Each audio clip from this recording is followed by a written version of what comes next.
right. Y'all said there was a Paul Tassi article. What Paul Tassi article? There's a Destiny Paul Tassi article. Let me look at it. Sony says Destiny 2 sales and user engagement haven't met its goals. Article from Paul Tassi here this morning, November the 11th, 2025. It is well known that Destiny 2 is not in a good spot right now with record low player counts and a nebulous future. But now that has translated into actual Sony commentary and numbers on how the game and Bungie are doing as a whole. Here's what Sony said about Destiny 2 specifically during its latest earnings presentation. Regarding Destiny 2, partially due to the changes in the competitive environment, the level of sales and the user engagement have not reached the expectation we had at the time of the acquisition of Bungie. While we will continue to make improvements, we downwardly revised the business projection for the time being and recorded an impairment loss against a portion of assets at Bungie. Okay, first up, no doubts, the numbers are not doing what anyone would want it to be doing. That's putting it mildly. At the same time, who the f told Sony that we would just be hitting all-time highs continually post final shape? Who? I mean, like the way the meeting should have went is, hey, listen, you're about to buy us. Our runway is looking really good. We're going to make really good money all the way up until the final shape. And post final shape, we need to pivot. You see what I'm coming from? I'm not clear whether Sony is talking about just the last year or Destiny 2 not meeting its goals overall, since Bungie was bought in 2022 for $3.6 billion, an eyebrow-raising amount at the time for a studio with one released game, and one that was already 5 years old at that point. It is a lot of money. That's a lot of fucking money.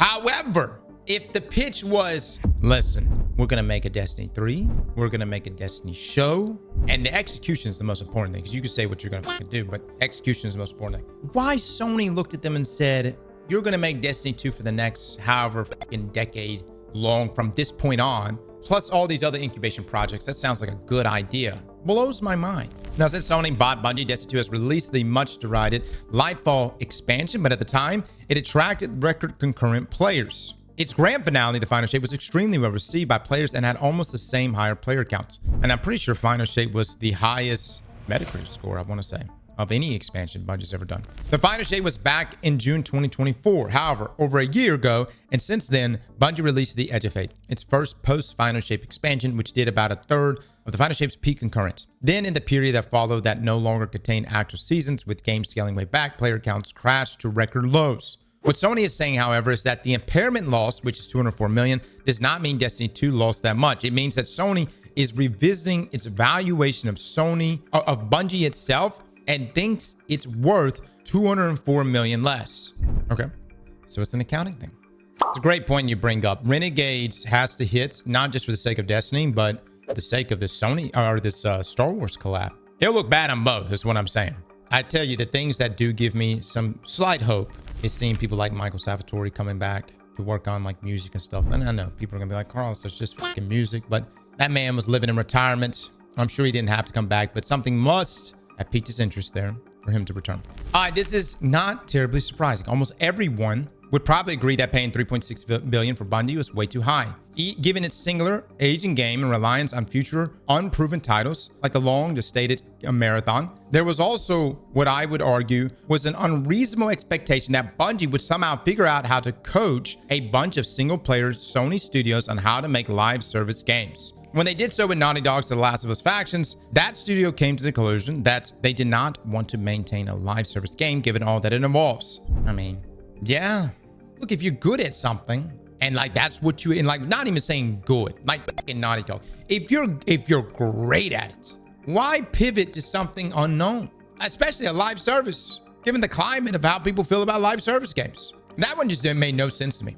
Bungie was great at single story games. Halo, am I right? First up, Halo was great, but Halo was also a multiplayer game too, and a great multiplayer on top of it. And it had Forge, and it had, I mean, there was so many things that every Halo you see, like even in Destiny 1, like every Halo built upon itself, even into Halo Reach. Halo Reach was literally the foundation in a lot of ways for Destiny. All right, let's continue. This all results in a somewhat alarming headline, but what this actually means is not all that surprising. Sony still is pushing Marathon as a big release and maintains it will be out within the next 5 months, squeezing in before the end of the fiscal year. But will its ultra high expectations extend to that as well? All right, it's not surprising. Actually, out of all the revisions here, this impairment loss, I mean, $204 million is a lot of money, but I was kind of expecting more.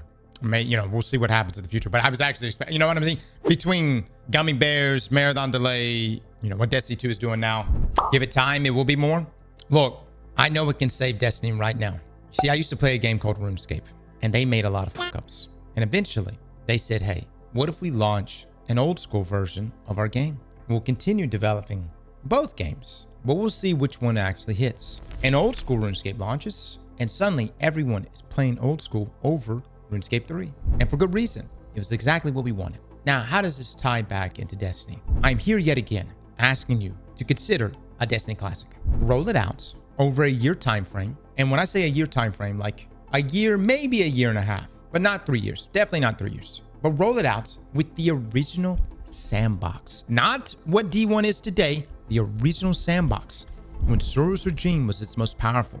Eventually roll out sandbox updates that involves the trifecta, the Thorn, Last Word, and Hawkmoon metas. Have Iron Banner like we used to have back then. Have the rollout of Vaults of Glass, but right around the corner, Dark Below, into the Taken King, and then eventually finish off with Rise of Iron. Guys, this shit would be fire. It would be so much nostalgia. Trials in that game would fucking hit.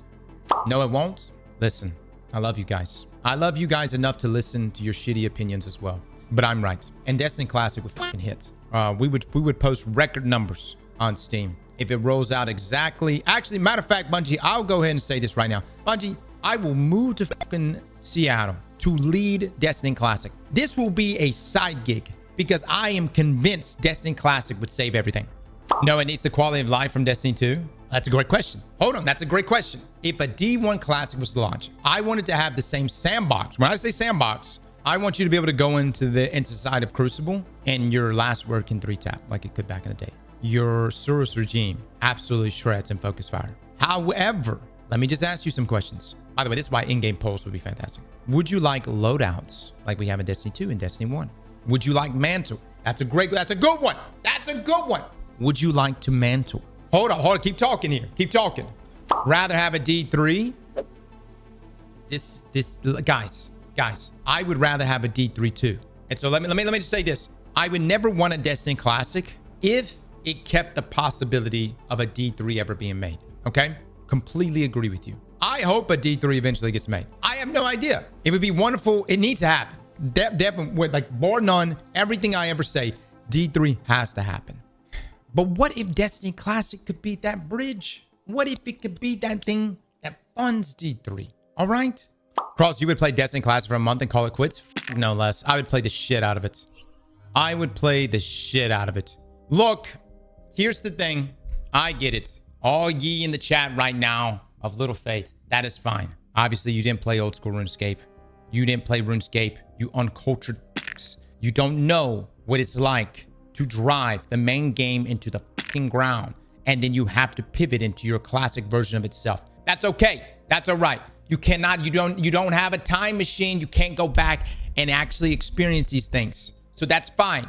What I urge you to do is to shut the fuck up and let me keep talking about Destiny Classic, okay? Shut the fuck up, Destiny community. Don't say shit if you can't say something positive about Destiny Classic. Shut the fuck up. If they made you choose D3 or Destiny Classic, what do you pick? Les, first up, go back to work, Les. I'm going to tell you right now, Les, you're in this stream entirely too much. And I don't need you to get on the shit in the stick with your boss leading into Renegades because I need someone to do the dungeon with. Secondly, what did I just say going into this statement? I said I would never want a Destiny Classic if it impeded on Destiny 3. But brother, we don't even know. You guys are talking as if D3's fucking being made right now. What is wrong with y'all? Huh? You think of a D3? What did I say? I said if a D3 is even breathed about, spoken about, I will fucking run screaming out of Bungie Studios. I would tattoo that shit to my chest.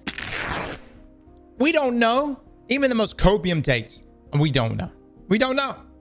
You're talking as if Classic is being made? No, I'm talking as if Classic would save Destiny. And could be that bridge. Could be that bridge, man. The raids in Destiny 1 sucked compared to Destiny 2. I love to raid, but raids are at least return on investments. So you're saying that if Wrath of the Machine came out, you wouldn't play it. You're trying to tell me you wouldn't play Wrath. Get the fuck out of here. See, That's that Destiny 2 casual talk. You know what I'm coming from? This is my vote. If we could actually have votes in this community, my vote would be continue developing the portal, add a bunch of solo ops, put everything in solo ops, and make Destiny 2 as casual as they may want it to be, and then give us Destiny Classic. You shall have your solo experience. I literally have people coming in the stream say that they hate raids because it's not solo friendly. Do you realize how insane of a take that is? Where in the history of games has anyone ever looked at an MMORPG and saw their in-game pinnacle content, whether it's been fucking ultimate raids, trials from fucking like Final Fantasy, you know, a number of other games? When has anyone ever looked at it and said, this content, I can't do it solo, therefore it's ass? Destiny is not an MMO, and that is what Destiny needs to become. You want to tell me, if we were playing wishlist Destiny 3, I think Destiny needs to go in the direction of becoming more of an MMO. And whatever that involves, whatever that requires, whether it be engine upgrades, fucking engine changes, it needs to head in that direction. We have pulled back from being the MMO looter shooter that Bungie originally was trying to be. Slap that like button like your mama told you right.